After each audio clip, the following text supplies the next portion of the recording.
Okay, there's the canning across the plains. Very, very pretty. Dead flat after well 43. And we're heading into the sun at the moment, and we're going to turn left very soon and start travelling north again. As you believe it or not, they are the corrugations on the ground there, and they are continuous. Okay, this is well 43, and that's where the sign is, but the actual well with the water in it is in around this corner here. It's not quite where they say it is. That's fascinating. Okay, this is actually the well 43. If you look down there, there's water. There's some of the old metal frame, and it's actually located in the wrong place according to the signs. The signs are all over there, but 43 is over here. And as you can see, the Martians are invading the campsite, and they're over your beds. There they go, into the air. How's it? Okay, we just got up. We're about to move this morning from well 43. This is the morning scene around where we camped. This is our campsite. There's Randall's bed, there's my bed, there's the old fireplace, there's well 43. Here comes the sun, and we'll move today. As usual, we have another magnificent morning with a magnificent sunrise. What a wonderful day, until the flies get up. Okay, there's the canning across the plains. Very, very pretty. Dead flat after well 43. And we're heading into the sun at the moment, and we're going to turn left very soon and start travelling north again. But as you can see, beautiful piece of country. As you can see, the sand dunes will turn north shortly, start crossing sand dunes again. And absolutely amazing. Okay guys, this is what the view I get when I come over top of one of the sand hills. Yes. It just goes on for mile after mile after mile after mile. Then up over the next step. Look at the scenery, it goes for miles here, look at it. Corrugation, lots and lots of corrugation. Corrugation, Japanese tourist. Okay, that's the canning looking back towards well 43 over these continuing double top sand dunes. If you got any idea of how remote that we are, just watch this. This is what I call remoteness. There's not a building, not a man-made obstacle, there's nothing. Absolutely nothing. Excepting my little four-wheel drive and the horizon.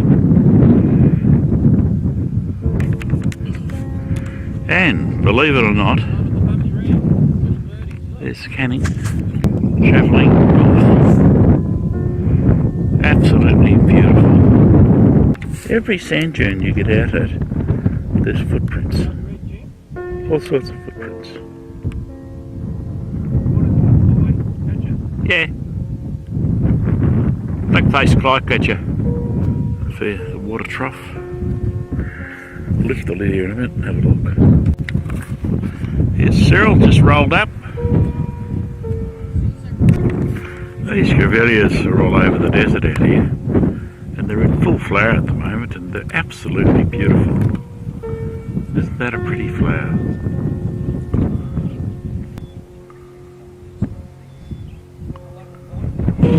We're at the Pichijara clay can, which is about halfway up to well 45. Absolutely beautiful. Canning travelling north.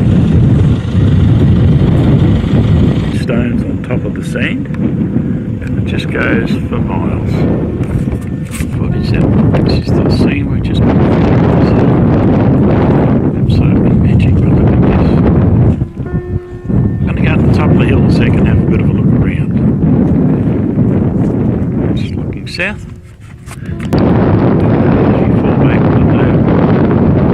See the overall horizon. How would you notice this? Look at this. The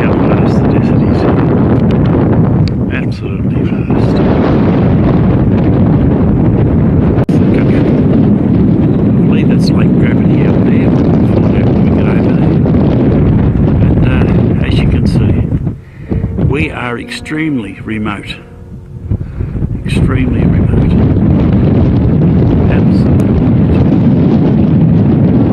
We believe that Cyril got stuck on it and nearly passed away on. Not quite sure yet until we get down there and have a look at it, but that's it, looking out from the top of the can up there. That's amazing. Shut up, man.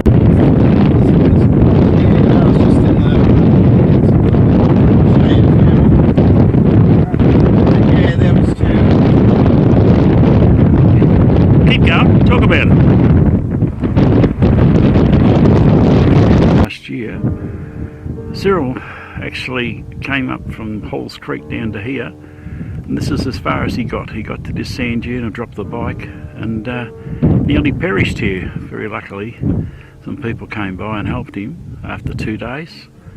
But when he crosses this sand dune, that will be a great triumph because he's actually completed the canning, but he's done it the hard way.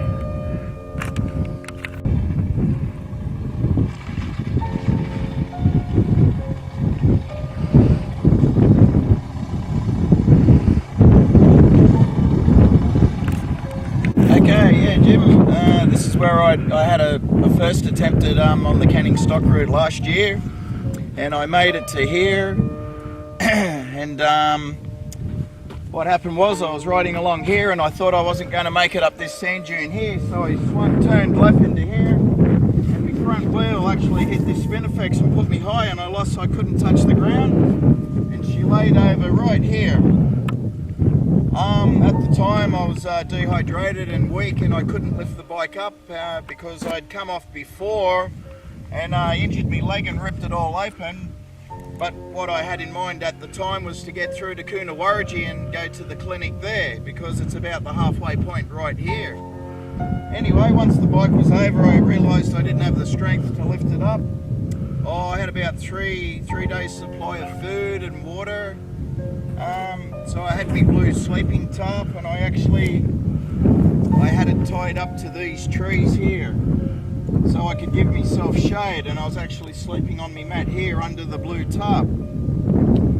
And what I didn't realise during the month of August was probably not the right time of the year, because you get May, June and July are your best three, that's your window to get through here. This is when this great sandy desert, she's at her kindest then, but the other 9 months she'll rip the life out of you quick smart if you're silly like me. But anyway, I ended up staying here for 2 days, and I ran low on water. I was running low on food, but most of the food that I had was tin food, so it always had a lot of moisture in it. Tomatoes, corn, and the fruit always had moisture in it. But even though that sounds like a lot of moisture, the top of my mouth was so dry, it was like leather, and every time I swallowed, it really hurt. And I was just taking a sip of water like every 10 minutes or so, just to keep my throat wet and moist. But in hindsight, I guess it was a good thing that I did fall over here, I believe. And that brings another point too. I'd like to thank each and every person that has helped me along the way on that trip, and I believe the creator of life, God himself, helped me at this particular time. He wasn't going to let me go any further, because in August I would have ran out of water. Well, 41 didn't actually have water at the time, so yeah, I was just riding into a desert that was going to suck the life out of me. And the other thing is that with the heat, I could have lost the bike in the desert as well. So I'd like to thank everyone who helped me, even God pushing me over here and stopping me going. Righto, anytime. Okay, now for this journey in 2015, this is my second attempt on the Canning stock route. We left Willoona 20 days ago, so this is day 20 that I've actually came back to the point where I'd kind of fell off with a bit of help. And I'd just like to thank the Aboriginal people and anyone who was helping me along the way. It's always good to make friends and just support each other, and especially the four-wheel drive community. They're really supportive for each other, and yeah, they're amazing people. The 20 days through the desert, it's been challenging. It's hard on the body, it's hard on the bike, but with a bit of determination, it's achievable and doable. Lucky for me that I'd met Jim and Randall here, and they supported me for this crack at the Canning stock route, and it's been a big help to me. Even though it's fatigue, I'm so fatigued and worn out now. All my pants are ripped and dirty, and doing it on a motorbike, I kind of get the feel for how these early explorers, you know, like Warburton and Giles, Forrester, all these other Carnegie, I mean, and the list can go on with all these famous early 18th century explorers coming through here on horses and camels and water cans and the whole works, living off the land. Anyway, so I'm happy to be here at this point in time. So in a sense, I've completed the Canning stock route, but in another sense, it's still quite a few days to get up to Halls Creek to actually complete the journey. I think we got another four days of hard work getting up there, but it will get easier, of course, as we get through this section.